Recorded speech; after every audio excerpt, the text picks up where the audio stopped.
Have you ever been to the beach and you stand there looking at the waves and the wind is coming straight off the ocean and into your face? And it feels good sometimes, unless you're maybe up in Greenland or somewhere where it's a really frigid breeze, unless you like that kind of stuff. Or, you stand looking at the waves and the wind is coming from behind. So what causes wind to go out to sea and at other times to blow from the sea onto land? For example, we're going to use brown to depict land.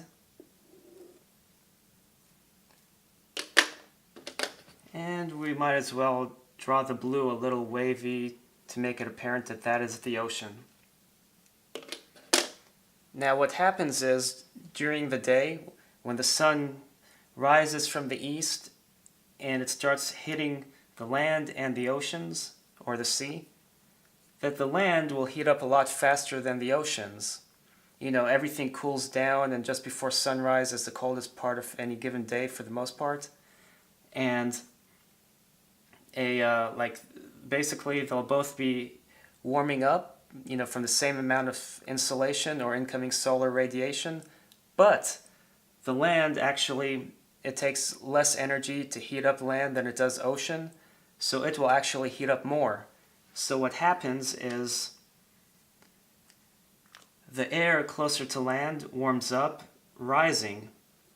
And when the air near the land rises, more air has to come to fill in the void from this parcel that has lifted up and gone aloft. So that is why near the surf, you feel a breeze coming off the oceans. Well, what will cause a reverse of that? In the evening, the same thing happens. It takes longer for the oceans to cool than the land after the sun has set. So then what happens is we're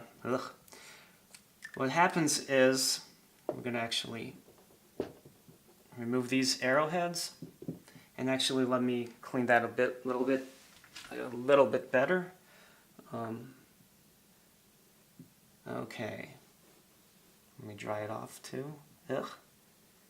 Okay, there we go. So what happens is, in the evening, the oceans are still warm, so now the air is rising up over the oceans, and here it's colder now because it's cooled off versus during the day where it's warmed up faster than the oceans. So now the air moves in that fashion instead. So when you notice the air coming off the beach, it's usually in the morning, and when you notice the air blowing, the wind blowing out to sea, it's usually in the evening. And that is what causes the land to sea interactions with the air currents.